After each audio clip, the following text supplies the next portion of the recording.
Major ডালিম বলছি। খাদ্য সকাল হতে খন্দকার মুশতাক আহমেদের বলিষ্ঠ নেতৃত্বে সামরিক বাহিনী ক্ষমতা দখল করিয়াছে। শেখ মুজিব ও তার খুনি দুর্নীতিবাজ সরকারকে উৎখাত করা হইয়াছে। এখন হতে সারা দেশে সামরিক আইন জারি করা হলো।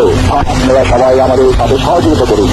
আপনারা নিশ্চিন্ত থাকুন, কোনো অসুবিধা আপনাদের হইবে না। বাংলাদেশ জিন্দাবাদ। 1975-এর 15ই আগস্ট ইথারে ভাইসা আসা এই বজ্র নির্ঘোষ শুনছিল দেশবাসী। প্রবল প্রতাপশালী শেখ মুজিবের শাসনের অবসান হয়েছে, সারা দেশে কারফিউ জারি হয়েছে। কিন্তু কি অবাক ব্যাপার, কারফিউ ভেঙে দলে দলে উৎফুল্ল জনতা নেমে আসছে রাস্তায়। চারিদিকে মুক্তির আনন্দ, এক বর্বর স্বৈরাচারের পতন হয়েছে। তারপর সন্ধ্যাবেলা খন্দকার মোস্তাকের পাশে কোমরে রিভলভার গুজে যেই অফিসার শপথ নেওয়াতে যাচ্ছেন তিনি ছিলেন মেজর ডালিম।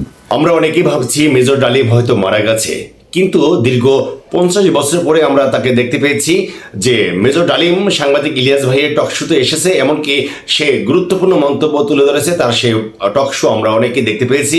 এমনকি আমরা জানবো আজকের এই নিউজ থেকে এই মেজর ডালিম সে কি বাংলাদেশে ফিরবেন, কবে ফিরবেন, কিভাবে ফিরবেন, এই বিষয় নিয়ে পিনাকি ভট্টাচার্য আলোচনা করেছে এবং পুরনো যে ইতিহাস সেটা আমরা জানবো আজকের এই নিউজ থেকে। অবশ্যই সম্পূর্ণ নিউজটি দেখবেন, ভিডিওটি লাইক করে শেয়ার করে দেবেন। কথা বাড়াবো না, চলে যাব স্ক্রিনে। মেজর ডালিম রাতারাতি হয়ে উঠছিলেন নায়ক, সাহসের প্রতিমূর্তি। তারপরে 75-এর সব বীরকে পাঠানো হলো নির্বাসনে। সে আরাক আলাপ আর একদিন করব। এরপর তিনি শুধু নামই ছিলেন ইতিহাসে। ওনার সাথে আমার প্রথম যোগাযোগ হয় 2019-এ প্যারিসে আসার পরে।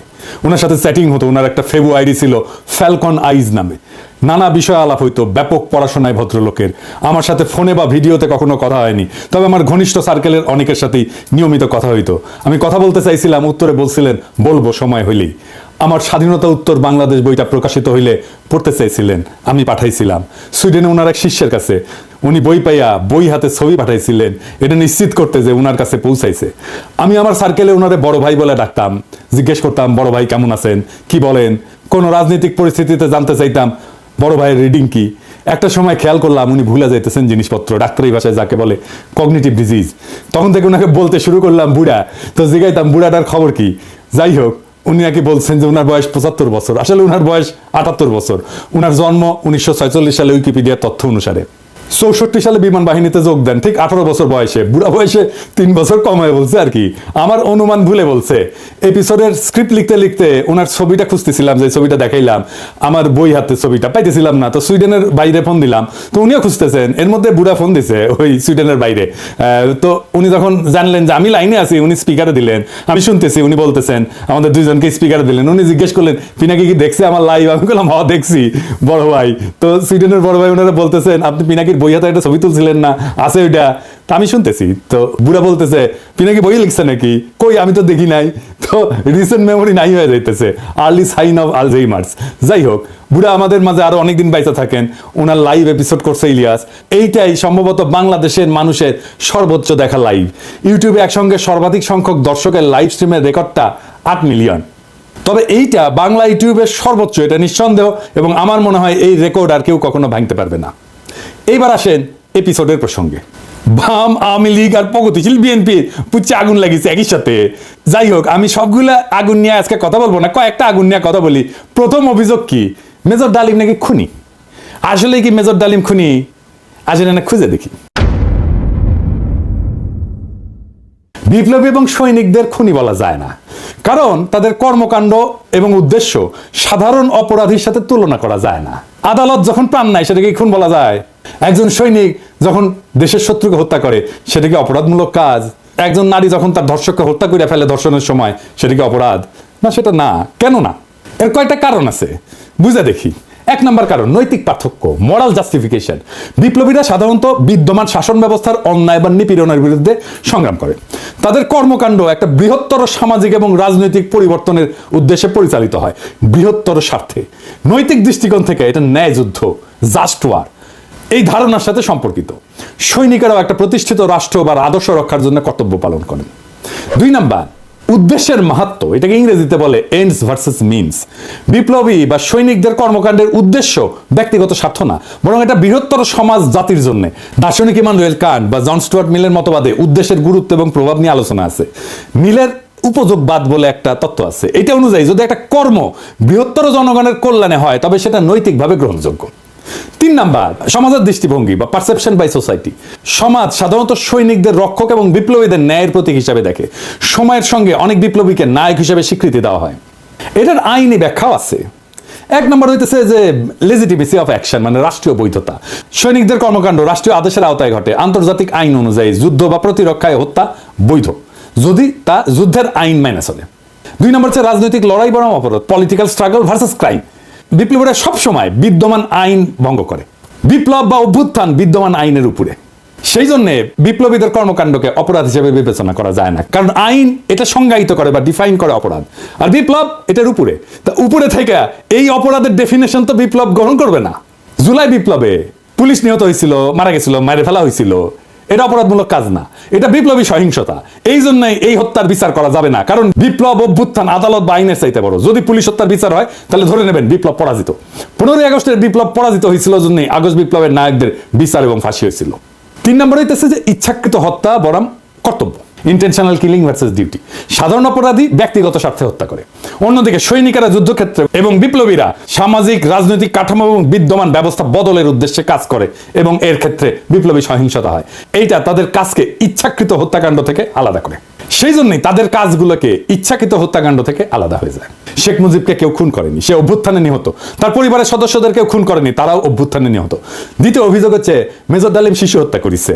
আবার ইন্টারেস্টিংলি কৌতুকপ্রদভাবে এটা আইসিছে বামেদের কাছ থেকে। হ্যাঁ, মেজর ডালিম কি শিশু হত্যা করেছে?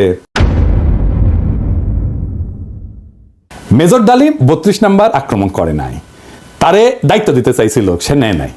কারণ মুজিব পরিবারের সাথে তার একটা ব্যক্তিগত পারিবারিক সম্পর্ক ছিল। সে গেছিল মুজিবের ভগ্নিপতি আব্দুর রব শেরনিয়াবাতের বাসায়। সেখানে তার 14 বছরের বয়সী মেয়ে বেবি, 12 বছরের বয়সী ছেলে আরিফ এবং 4 বছর বয়সের নাতি সুকান্ত আব্দুল্লাহ, যেটা আবুল হাসনাত আব্দুল্লাহর ছেলে, ও মারা যায়। আবুল হাসনাত আব্দুল্লাহ হারামজাদাটা পানির ট্যাঙ্কে লুকেছিল, বেঁচে যায়। কিন্তু কথা হইতেছে বাড়ির নারী আর শিশুদের বন্দুকের মুখে ফেলায় পানির ট্যাঙ্কে লুকেছিল কেন হারামজাদাটা? ওইটা জয় বাংলা হইলে তো আরো সুবিধা হইলেনি। যাই হোক, এবার আসেন দেখি মহান বিপ্লবের সময় শিশুদেরকে হত্যা করা হয়েছিল যতগুলো বিপ্লব হয়েছে ইতিহাসে, যেগুলো নাম জানি আমরা, যেগুলো নিয়ে কাইথে পড়ে যায় বিপ্লবীরা। আসেন সেটা দেখি। ফরাসি বিপ্লবের সময় লুই শার্লস, যাকে লুই সপ্তদশ বলা হয়, মানে রাজা ষোড়শ লুই এবং মেরি আতরনাথের ছোট ছেলে, বন্দী অবস্থায় খাইতে না দিয়ে কারাগারে রেখা মৃত্যুর দিকে ঠেলে দেওয়া হয়। যখন তার মৃতদেহ বের করা হচ্ছিল তার শরীরে কোনো মাংস ছিল না, কঙ্কালের উপরে চামড়া। বিপ্লবীরা হত্যা করবে না, কারণ তাদের পবিত্রতা নষ্ট হবে, কিন্তু খাইতে না দিয়া দিনের পর দিন কষ্ট দিয়া মেরে ফেলা যাবে। তো ফরাসি বিপ্লব নিয়ে আধিখ্যাত তো করে সবাই। আবার রুশ বিপ্লব নিয়ে তো বামেরা কাইত হয়ে পড়ে যায় না? যে বামেরা কবে তাদেরকে কইবেন এটা, যে রাশিয়ার জার দ্বিতীয় নিকোলাস এবং তার পরিবারের সদস্যদের বন্দী করে কমিউনিস্টরা। জার কিন্তু তখন ক্ষমতায় না, জারের ক্ষমতা অনেক আগেই চলে গেছে। কমিউনিস্টরা কিন্তু জারের কাছ থেকে ক্ষমতা নেয়নি। কমিউনিস্টরা কেরেনস্কি সরকারকে উৎখাত করে ক্ষমতা নিয়েছে, মানে লেনিন। ক্ষমতা নেওয়ার পরে 18 সালের 17 জুলাই একসাথে হত্যা করে এই জারের পরিবারকে, তার স্ত্রী আলেকজান্দ্রা এবং তাদের 5 সন্তান, অলগা, তাতিয়ানা, মারিয়া, আনাস্তাসিয়া এবং অ্যালেক্সি। লেনিন মনে করছিল জারের পরিবার যদি বাইসে থাকে তাহলে তারা রাজতন্ত্র পুনরুদ্ধারের জন্য কাজ করতে পারে। এই জন্য পুরা পরিবারকে হত্যা করার সিদ্ধান্ত নেওয়া হয়। পরিবারের সকল সদস্যদেরকে কমিউনিস্ট বিপ্লবীরা গুলি করে হত্যা করে, পরে তাদের মৃতদেহ অ্যাসিড দিয়ে বিকৃত করে মাটিতে পুঁতে ফেলা হয়। এর মধ্যে অ্যানাস্তাসিয়া নিকোলায়েভনার এর বয়স ছিল 17 বছর, আর অ্যালেক্সি নিকোলাভিসের বয়স ছিল মাত্র 13 বছর। দুই ক্ষেত্রেই প্ল্যান করে মারা হয়েছে অনেক পরে। 15ই আগস্টে শিশুরা মারা গেছে কোল্যাটারাল ড্যামেজে, প্ল্যান করা হয়নি যে শিশুদের মারা হবে। এখন আমরা যদি বলি মেজর ডালিমেরা তো শিখেছে ফরাসি আর রুশ বিপ্লব থেকে, উত্তর আছে আগে বামেরা লেনিনের বিচার করুক, ফ্রেঞ্চ রেভলিউশনের বিপ্লবীদের বিচার করুক, জবাব আনুক, আমরা তারপরে জবাব দেব। এখন অনেকের মনে প্রশ্ন এসেছে যে মেজর ডালিম কি তাহলে দেশে ফিরবেন বা ফিরতে পারবেন? আমাকে সুইডেনের ভাই, বড় ভাই, যিনি মেজর ডালিমের শিষ্য, উনি বলছেন ওনার তো দেশে আনা দরকার, উনি অবশ্যই দেশে আসবেন। আমরা নতুন সংবিধান লিখলে 15ই আগস্টকে বিপ্লবী অভ্যুত্থানের মর্যাদা দেব। আগের রায় বিচার সবকিছু ইনভ্যালিড হয়ে যাবে। তিনি তখনই বীরের বেশে দেশে ফিরবেন। 24 বিপ্লব যারা নির্মাণ করছে তাদের অনেকেরই আইডল ছিলেন মেজর ডালিম, অন্তত আমার তো ছিলেনই। ওনার নাম আমরা আকাশে লিখে রাখবো ঈসা খান তিতুমির, হাজী শরীয়তুল্লাহর সাথে। বাংলাদেশে যতবার জালেম আসবে ততবার মেজর ডালিমেরা জন্মাবে। কখনো তাদের নাম হবে আবু সাইদ, কখনো তাদের নাম হবে মীর মুগ্ধ, কখনো তাদের নাম হবে ওয়াসিম, আনাস। আমরা এক একটা তারার নাম দেব এই বীরদের নামে। 24 বিপ্লব একটা প্রকৃত বিপ্লব হয়ে উঠবে যদি আমরা নতুন সংবিধান লিখে মেজর ডালিমকে দেশে ফিরে আনতে পারি। সেই দিন হবে বিপ্লবের প্রকৃত বিজয়। ইনকিলাব জিন্দাবাদ। খুবই গুরুত্বপূর্ণ আলোচনা করেছে পিনাকি ভট্টাচার্য। তার সেই আলোচনা দেখতে পেয়েছি। মেজর ডালিম সে কি দেশে ফিরবেন?